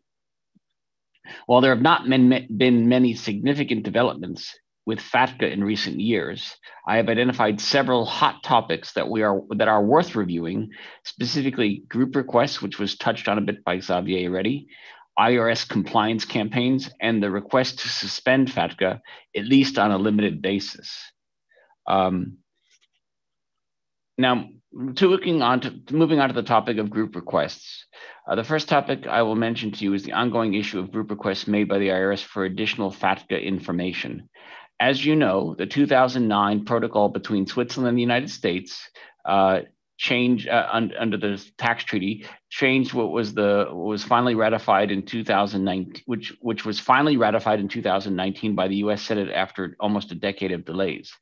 As a result of this ratification, there is no longer any distinction between tax evasion and tax fraud for both individual and group requests, which is now in line with the current standard. It should be noted that this applies to any exchange of information request or any conduct that occurred after the initial signing of the protocol in 2009. So it does have a retroactive effect. The change has now enabled the Swiss tax authorities to exchange FATCA information with respect to non-consenting US accounts where this information is subject to a group request by the IRS. Thus, although not automatic exchange for non-consenting accounts similar to the CRS automatic exchange information model or a model 1 IGA, this change now effectively allows the IRS to smoke out all US account holders or US indicia account holders at reporting Swiss financial institutions. A big question in connection with the processing of group requests is whether the information is usable or searchable by the IRS. This is a large amount of data and needs to be processed. It needs to be filtered and checked against tax information reporting done by the US taxpayer and their US information reporting forms. Doing so is going to require a significant amount of technology, including using effective algorithms going forward and more sophisticated artificial intelligence in an effort to use this information in some way effectively. At present, current tax enforcement to detect potential problem areas is not necessarily working, and there will need to be a new approach to it to use all this new data coming in. Another major issue is the extent to which there will be double reporting of account balances and account holders. In some cases, such reporting may lead to otherwise unnecessary inquiries from the IRS. I'd like to move now to the next slide, if possible. Okay. So I'd like to now change topics to various compliance programs being used as a result of this. The second topic is the IRS compliance strategy that are a result of the filing accuracies with FATCA. The IRS introduced this campaign in 2018 to address financial institutions and non-financial entities that have FATCA reporting obligations but do not meet all of their compliance responsibilities. We do expect these compliance campaigns to continue and to be supported by the data to be received under the FATCA group requests, in addition to the data already provided for the consenting US account holders, as well as all US account holders identified under Model 1 intergovernmental agreements, and their consent is not required. The compliance reviews would be aimed at account reporting and compliance of financial institutions. That is, they are reporting on the Form 8966, that's the FATCA report, or in a case of a Model 1 jurisdiction via their local tax authority for exchange with the IRS, the correct information. The IRS can do this by comparing the FATCA data reported against the account information reported by the US taxpayers on their own reporting forms. Following this procedure, the IRS could be sending notices of non-compliance to financial institutions where it identifies substantial discrepancies. If this is done, the IRS may finally create a list of non-participating financial institutions as set forth in IGAs, meaning the financial institutions that appear on this list will be deemed non-compliant, notwithstanding their residence in a FATCA partner jurisdiction. Of course, financial institutions should have an opportunity to cure any non-compliance, which is a must under local law in most jurisdictions, and thus prevent classification as non-participating. Moving on to the next topic, I'd like to discuss certain requests by expatriate groups of US persons to suspend FATCA for small businesses overseas, at least on some form of limited basis. This past September, Republicans Overseas, a political organization representing US Republicans living abroad, wrote to the White House Chief of Staff to request the president sign executive orders to suspend FATCA and exempt American small businesses overseas from the transition and certain taxes like GILTI. Similar exemptions have been talked about for quite a long time, with many advocating at least a local country exception to FATCA reporting to non-resident US citizens living in the same country as their bank account. The reason for this are that they are both burden reporting and the inability of US persons to access the local financial institutions needed to do their banking, because many banks refuse to onboard these persons because they don't want to deal with the hassle of the reporting of the US persons. So far, such exemptions have not gained any traction, and this seems even less likely given that there is going to be a change of administration in the future. However, having said this, one thing I do expect as part of trade negotiations, it is highly likely that the Biden administration will, as part of a trade negotiation, trade FATCA for CRS at some point in the future as part of a larger trade negotiation with Europe. I suspect that is likely going to happen because it costs the US government very little to give it away, because effectively now FATCA Model 1 operates very much similar to CRS. So here's what we don't expect to see in the near future. I don't expect to see any US Treasury regulation changes in any time future, and that is even with a new Biden administration, particularly because there are so many other issues such as COVID and more significant issues to be dealt with that I don't think that changing in the near future. I also don't expect there to be any guidance or any withholding on so-called pass-through payments for quite a long time, if not indefinitely. The US Treasury has indicated that the IGA network in place and is working adequately, so they don't see a need to pursue other withholding mechanisms to address this unique item of the law. As a practical matter, it's probably administratively unworkable in any event.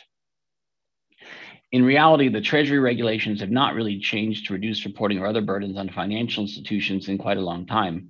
These are in place, and the Republicans that who've been in the Trump administration has been content to keep these going, and I certainly don't see the Biden administration being willing to change that.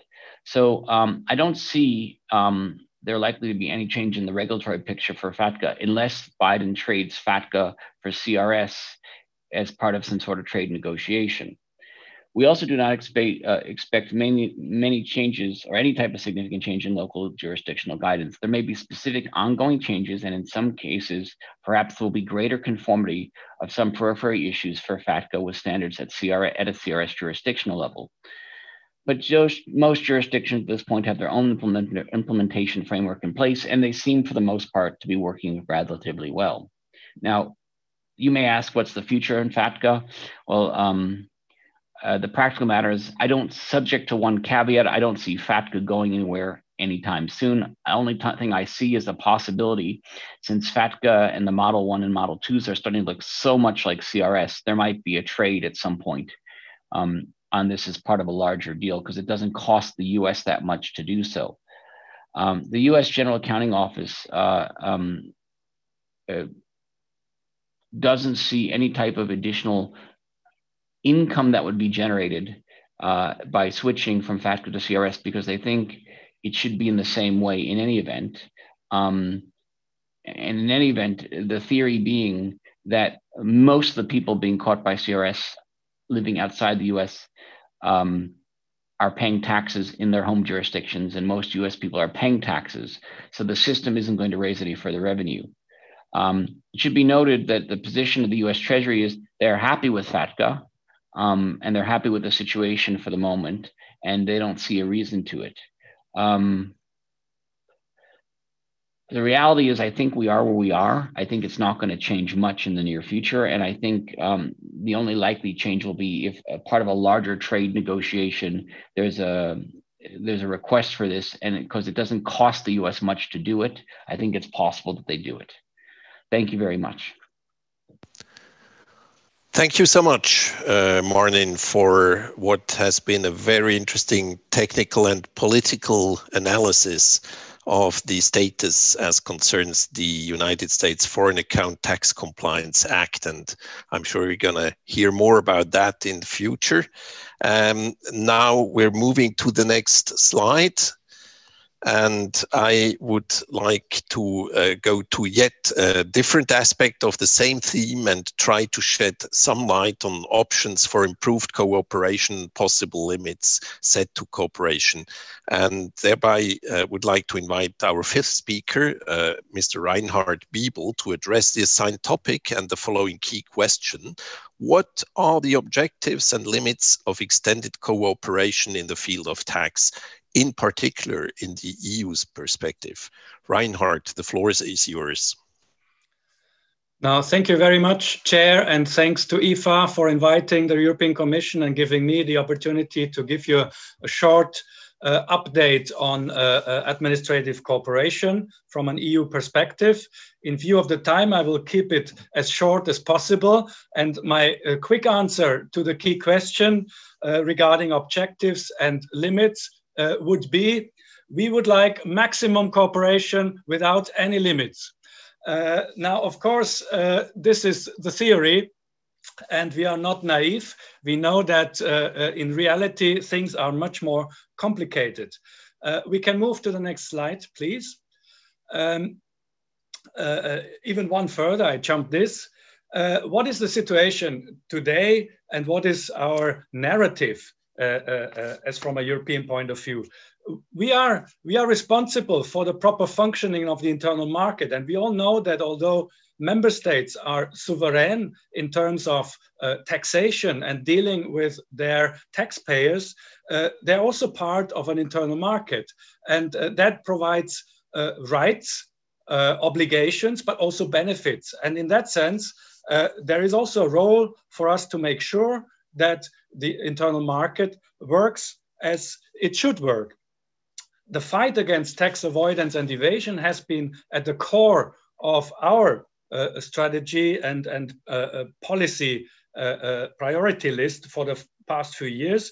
And that is because under the single market legislation, EU member states are solely responsible for the collection and administration of taxes, as I said, but at the same time, tremendous developments in terms of mobility of taxpayers has taken place in terms of increase of cross-border transactions and also in terms of internationalization of financial instruments and tools has taken place, which makes it's extremely difficult for our EU member states, but also for non-EU jurisdictions to assess the taxes due properly.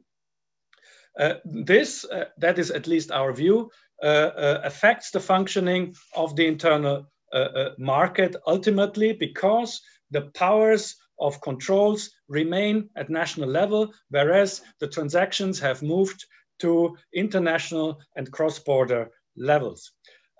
Therefore, we believe that exchange of information and administrative cooperation is a tool that helps member states to do their job much better.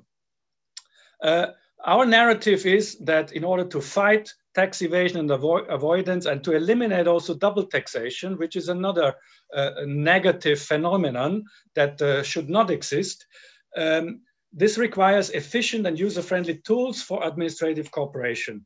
Enhanced administrative cooperation allows, therefore, member states to obtain the information on their resident taxpayers that they need to ensure the proper collection of the taxes due. We also think that the information exchange should take place as electronically as possible. We did our part in terms of developing systems and developing forms. We also believe that the information exchange should take place ideally automatically. That's the best way, which does not mean that we also need the other forms of exchange like the request and the spontaneous exchange. They all have their benefits. We can move the slide. These arguments that I just referred to even count even more under the current situation, be it the previous financial crisis, be it now the pandemic crisis that we are all facing, and in addition to all the personal issues and suffering, there's of course also a big negative economic impact that makes revenue creation and collection even more important these days. Now, what happened in practice based on this theory and narrative? We must say a lot has happened in terms of administrative cooperation and information exchange, be it internationally, but also at the EU. And here you see the main elements of our instrument, which we call DAC, Directive on Administrative Cooperation, the several versions, the several elements of the DAC that have been developed, discussed, and agreed between member states over the past couple of years. They're all very familiar to you. If you're looking for acronyms, the first one we call DAC1, and that goes down to the last point on crypto assets, which we call DAC8. So each gets a number, which makes it easier for us to refer to. We see this as a big success because it's now, a system is now in place that ensures that member states get an enormous amount of information. That's the positive side, which they did not have before. And that happened under a legal situation where unanimity is necessary. So all 27 member states have to agree, which is not obvious and is not trivial, but it happened as many times in this area, as you see here, bullet points, over the past few years. I exclude the last two because they are still in the making, more or less, but this is a very positive development. Thanks to the international work done by the OECD, because most of these initiatives are based on international recommendations, but also thanks to the work of the European Parliament and mainly the European member states, because we are here talking about hard law. These are directives which have to be transposed into national law immediately within a certain time frame. And this is a different story as compared to recommendations or voluntary compliance. I will just briefly refer to the last 2 points because that is a bit an outlook and that's also interesting probably for the audience. We are currently working on a proposal that we published in July this year, which we call Automatic Exchange of Information and Reporting by Operating and Digital Platforms. This is something building on a non-binding, a non-mandatory standard model rule issued by the OECD, which requires the reporting of information by digital platforms about sellers using the platforms. And what often happens is that these sellers do not completely or sometimes even not at all declare the taxable profits and income that they gain. So we are negotiating this. It's too early to give you an update, but it looks very good to come to a conclusion in the near future on this, let's say, new element of our European DAC, which is called DAC7. And at the same time, we're starting work also building on what the OECD is doing and what some member states have already done in the area of information exchange on crypto assets or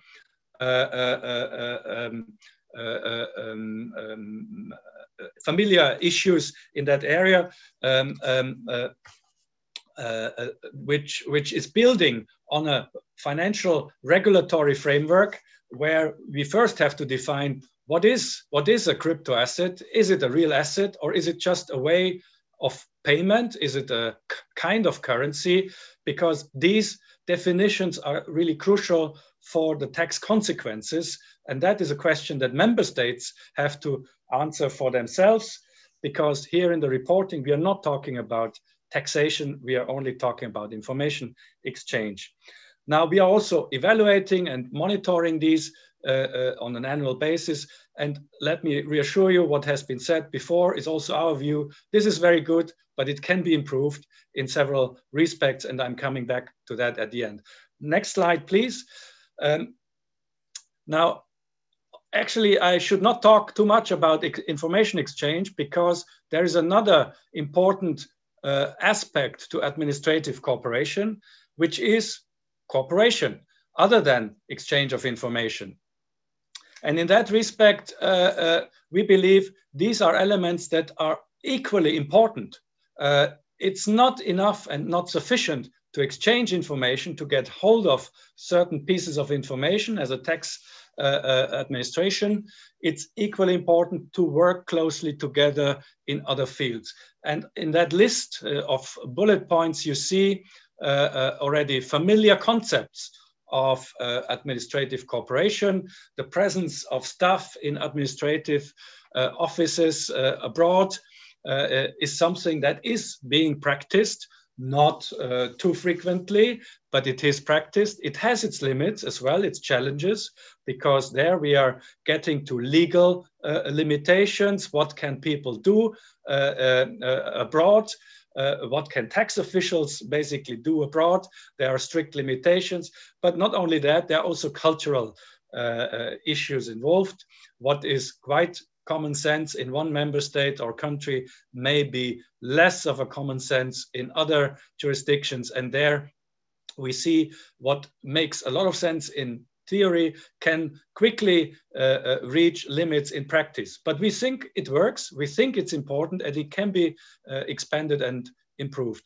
That's a next step to simultaneous controls, which is also already an existing concept that is practiced and part of the directive.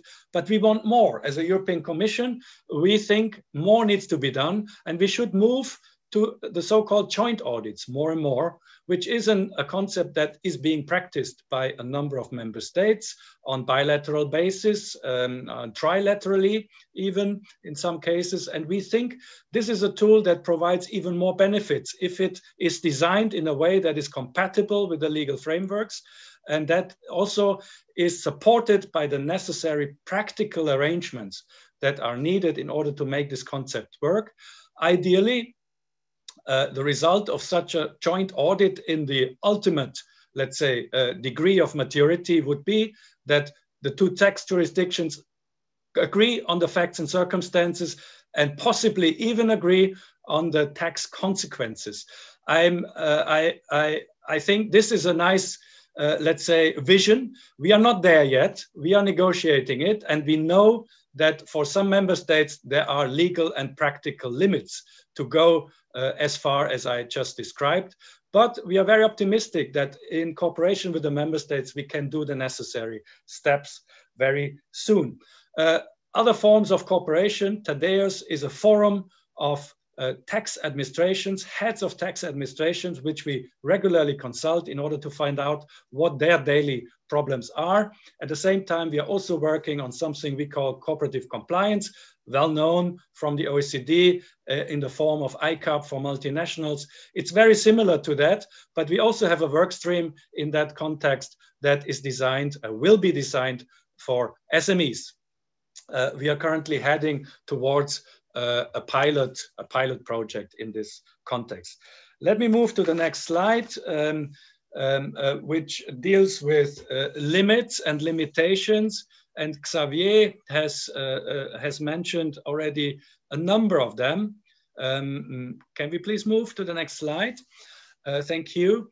there are a number of limitations in that respect, be it the underlying national legal frameworks that are not fully harmonized, that are not fully compatible, and anything that goes cross-border needs to be implemented in this network of legal systems. Reciprocity has been mentioned as one of the limitations.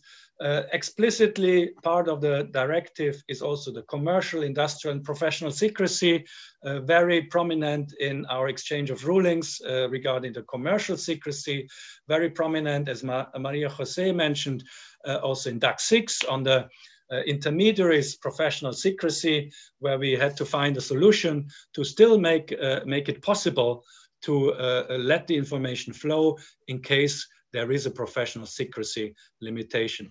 Data protection is something that keeps us busy every day, and even more and more. Of course, there are limitations. For the exchanges within the EU, we are building on the GDPR, the General Data Protection Regulation in the EU, and that gives us some, let's say, certainty for the exchanges, but it becomes much more difficult as soon as we talk about exchanges to, as we call it, non-EU jurisdictions, where we need to make sure that certain prerequisites are met, like adequacy, etc., like appropriate safeguards, and that makes the exchange much more difficult, much more challenging, and as Xavier reported, more and more people also put in question these exchanges, and this requires a reaction from the legislative side. Proportionality is, of course, something that is very at the heart of information exchange, also mentioned before, and IT aspects, digitalization, more and more playing a role. Finally, we as the Commission, we believe very much in the argument that despite the strict rules on data protection, there is a public interest involved. Finally, there is a public interest in all what we are doing in this field, and this is another basis that could give some leeway in terms of exchange of information. I will move to the next and basically last slide. Time is running. I mentioned already some of these points here. Data security is something we need to look at. Data breaches should be avoided. And in case they happen, because they cannot, there's no 100% guarantee that data breaches can be avoided, we need proper rules to react in case data breaches appear. Maria Jose mentioned the use of the information. That is something we are looking at very closely, because there is no sense in exchanging tons of information if it's not useful and if there are no resources on the other side or receiving end to deal with the information. And there we will look at in the upcoming future to develop methodologies to help member states, also with the help of digitalization and data analysis, to make sure that information that is exchanged is also used. Frequency of exchanges, I mentioned, automatic is better than spontaneous in our view, but digitalization may help on that. Let me conclude.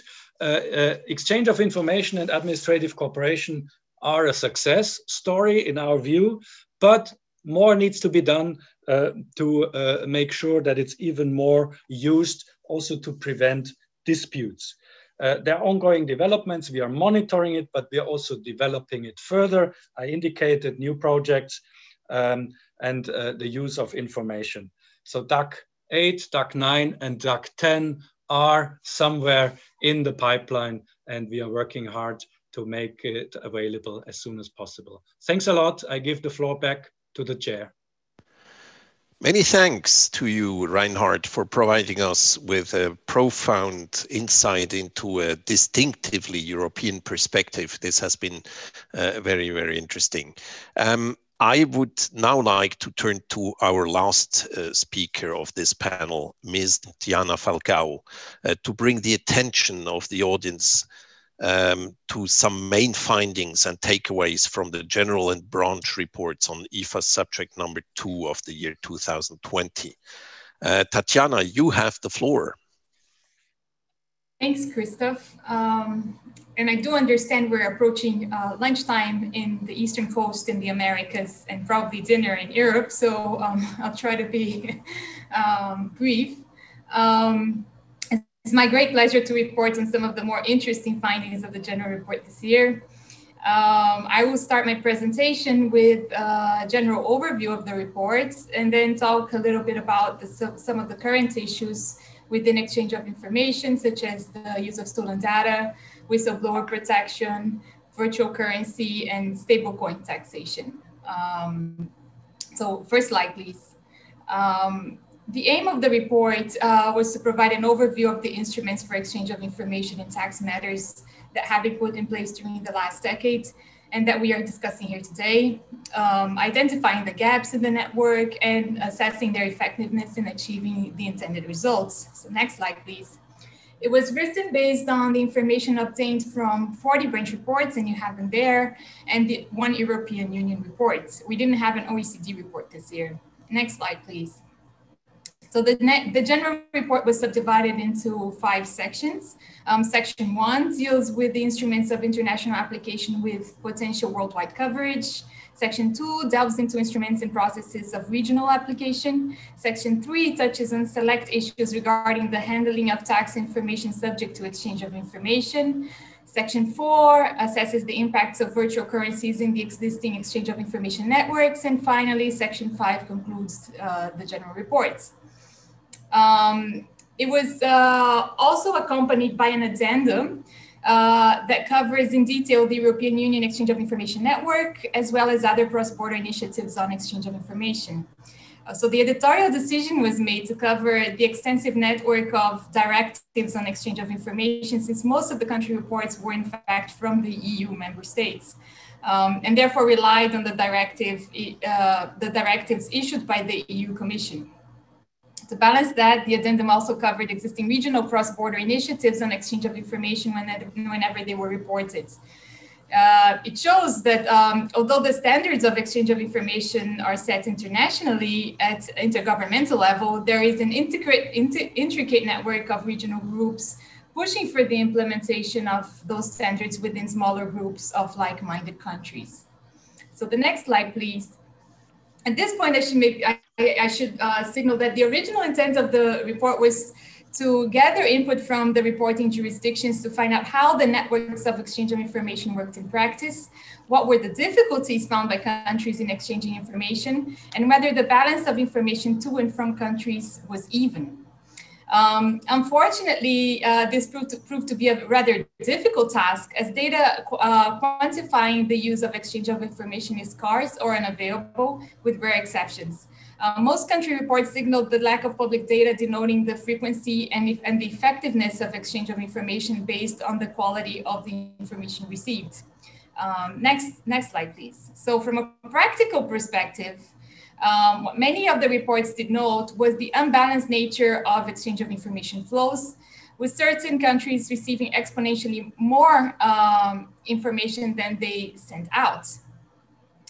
Next slide, please. Some of the quite refined forms of exchange of information, such as FATCA, effectively operate on a non-reciprocal basis, meaning many countries employ significant resources to provide information to the United States, but are not reciprocated with information about its resident taxpayers. Another example of an even flow of information lies in the practical application of the Common Reporting Standard multilateral competent authority agreements. Under the CRS-MCAA, competent authorities will annually exchange information on a reportable person with a reportable account in its jurisdiction. The CRS-MCAA essentially applies on a bilateral fashion, although each signatory state will notify whether it wishes to enter reciprocal or non-reciprocal exchange relationships. Nearly all reports signaled more incoming than outgoing flows of information, except for the United States, all the reporting jurisdictions reporting signing the CRS-MCAA. Next slide, please. So non-reciprocal flows of information were also a theme under the CBCR-MCAA. Like the CRS-MCA, the CBCR-MCA applies in a bilateral fashion, but a notification process allows countries to enter a list of non-reciprocal jurisdictions. As such, merely being a signatory state to the CBCR-MCA does not in itself guarantee automatic access to the country-by-country reports. Next slide. So except for the United States and Turkey, all reporting jurisdictions claim to have signed the instruments. The OECD reports that over 2,400 bilateral exchange relationships have been activated. However, based on the country reports and the data in the depository of signatory notifications, it is clear that the effective coverage of the country-by-country reporting system is far from global. Of the 84 signatory states, only about 60 currently receive country-by-country reports, and from one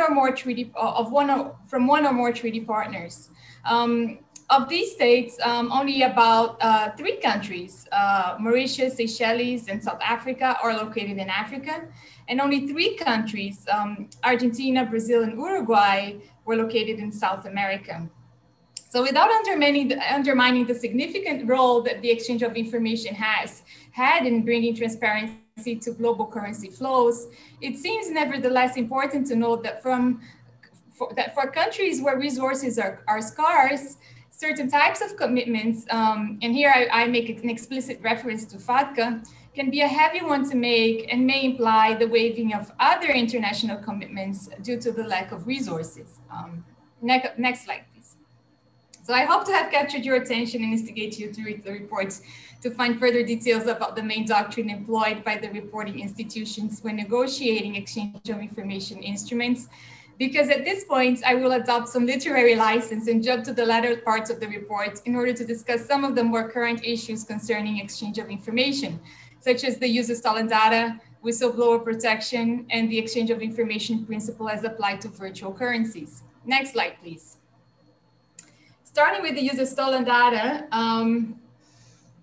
interest on the legal status of stolen data actually arose in the aftermath of the high-profile affairs involving public disclosure of data illegally obtained from financial institutions. Many of these affairs share a similar pattern, and here I have a nice diagram to illustrate it to you.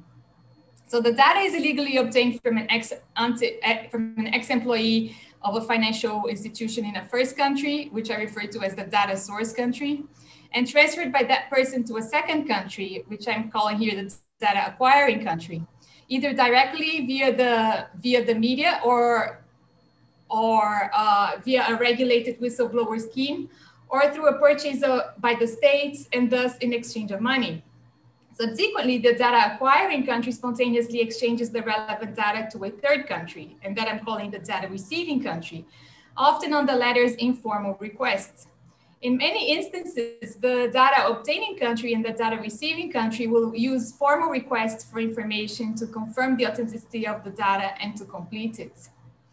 So countries tend to regulate the legality of the use of stolen data depending on where they sit in that relationship.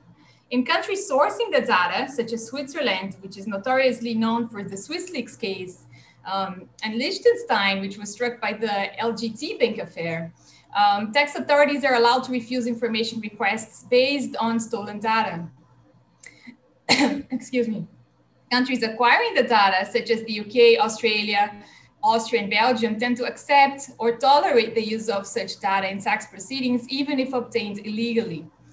And finally, the countries obtaining stolen data through regular flows of spontaneous exchange of information, and here I cite the Netherlands, Argentina, Spain, and Italy as examples, tend to accept the use of stolen data obtained indirectly in criminal tax proceedings, tax cases, and even accept formal requests for the sharing of information disclosed illegally in third states.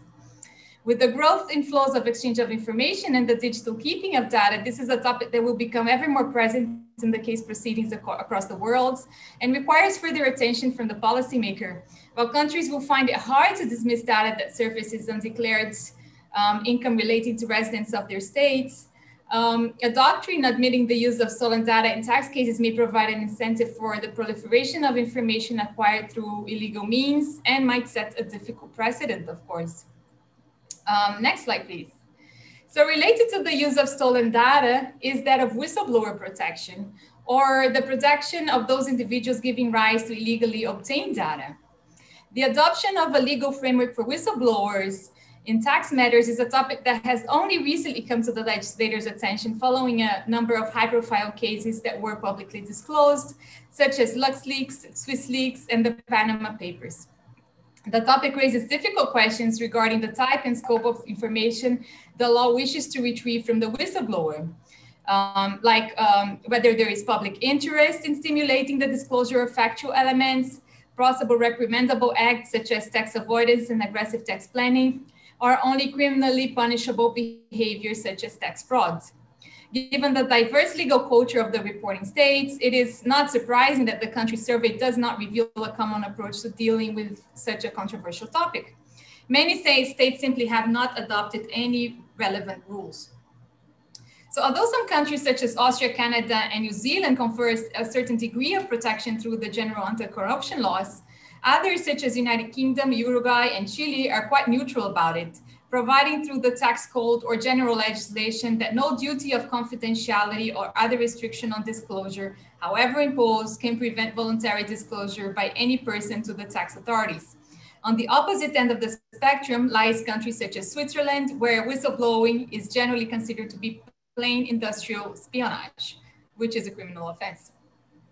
So next slide, please. Worthy of note is the fact that BEPS 12 and DAC 6 both require the mandatory disclosure of aggressive tax schemes. This means that to some extent, there might be a compulsory obligation to blow the whistle on these schemes. However, only time will tell whether the communication duty will be interpreted by domestic tax systems to in fact require individuals to blow the whistle. Should that be the case, it is expected that national laws will need to provide for a more thorough protection of those involved.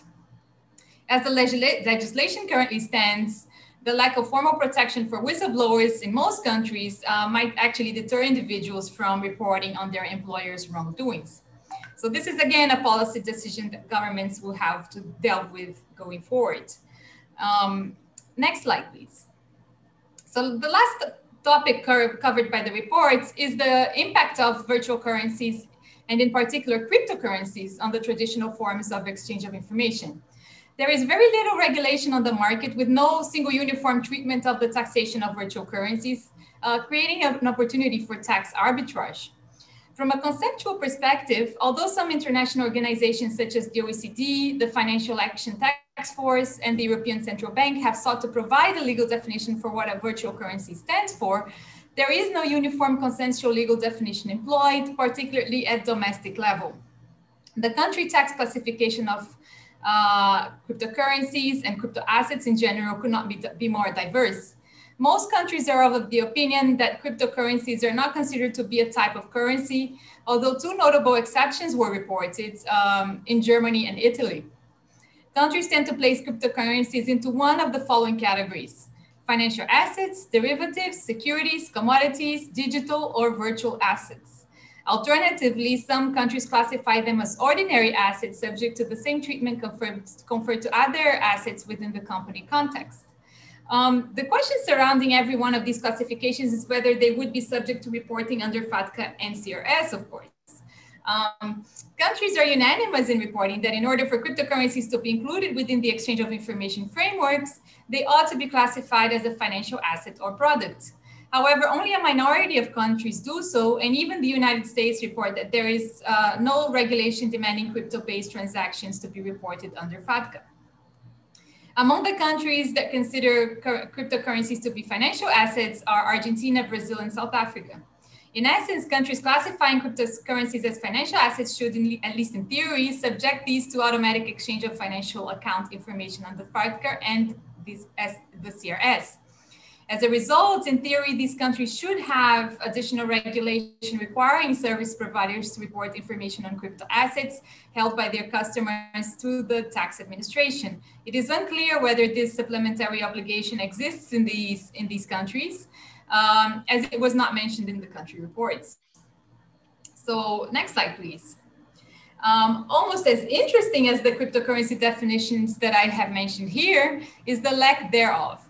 Out of the 40 country reports, 23, and I will not mention them one by one, but you can see them on your screen, either did not include the cryptocurrency section or claimed that there was no legal conceptual approach to crypto asset taxation. Worthy of note is that in 2017, India issued a draft bill proposing to ban the commercialization of cryptocurrencies and make it a criminal offense punishable with a fine and imprisonment. In all cases, and particularly in the countries where there is as of yet no legal characterization of crypto assets and no definition of the tax system, there is always a concern with the proliferation of risky and unlawful activities. As a result, most jurisdictions refer to work being developed with intergovernmental entities to deter tax evasion, money laundering, and illicit financial flows facilitated by cryptocurrencies. Next slide, please. An even less developed topic within the framework of virtual currencies is the tax treatment of stable coins. Now, a stable coin is a cryptocurrency that is pegged to the price of another stable asset like gold, commodities, or the US dollar. Stablecoin taxation was raised by only a minority of reports, such as the EU, the USA, and Luxembourg, with only the US putting forward a definition for it. The topic is likely to be kept on hold for the time being, as according to the EU report, no global stablecoin arrangement should start until all the risks associated with the trading of cryptocurrencies are addressed. My assessment, if you allow me to, is that virtual currency and stablecoin taxation are expected to be responsible for most of the upcoming developments in the field of exchange of information in the years to come. Thank you very much. Many thanks to you, Tatiana, for providing us with the general reporter's views and findings, and more particularly, some very interesting insights on the state of discussion concerning crypto assets. Slide 74 is about questions and answers. As I'm looking at my watch, I can see that we have already exceeded regular time by about 10 minutes. And this means we will not be able to delve into particular questions, and we will not be able to deal with particular questions. Nevertheless, I would like to provide you with two quick remarks as to questions that had been put forward. A couple of the questions which we received elaborate on the open perspective of the US switching from FATCA to CRS sometime in the future. Here I can say that Marnin Michael addressed this point in his presentation, and I think it would be hypothetical to go beyond that, as nobody among ourselves can predict the future, but it certainly will remain a very interesting point that we want to follow in the future. Another question which came up was about red lines to exchanging information for tax purposes. The question: should data protection, confidentiality, and privacy rules set limits to the type and volume of data which may be exchanged for tax purposes? Of course, this also is a very interesting question, and we might talk for a very long time about this.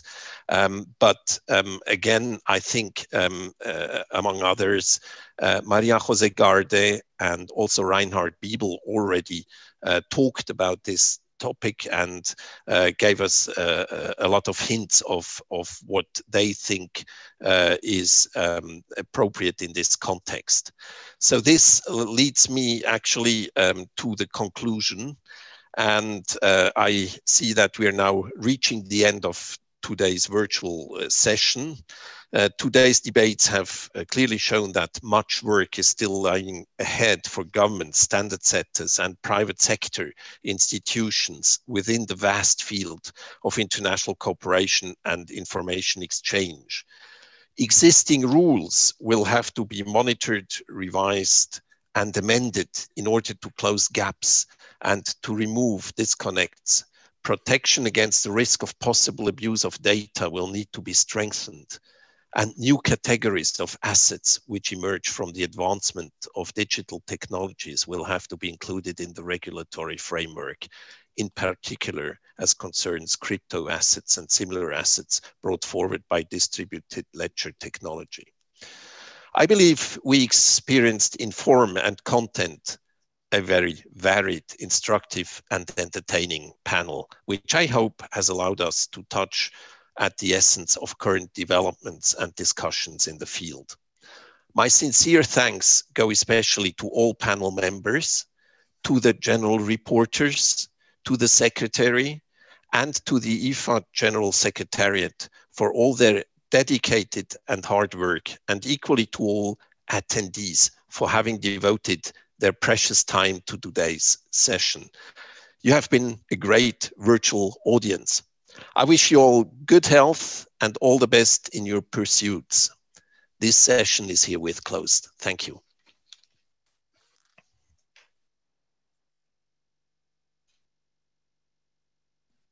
Thank you, Christoph, for your last words during this very interesting Subject 2 session.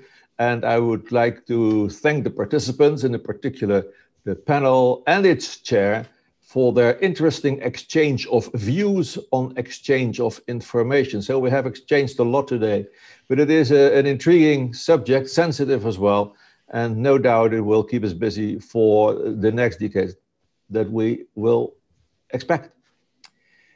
Thank you again for this session, and as announced earlier, the poster session this afternoon is now accessible for half an hour, and tomorrow the poster sessions will be open from 2:30 p.m. till 3 p.m. Central European Time, because at that moment the Women Network, the Women in IFA Network, I should use the right term, will start their WIN seminar, of course, in another virtual room than we are today. For this moment, I wish you a pleasant rest of the day and see you again in the IFA virtual event. Goodbye.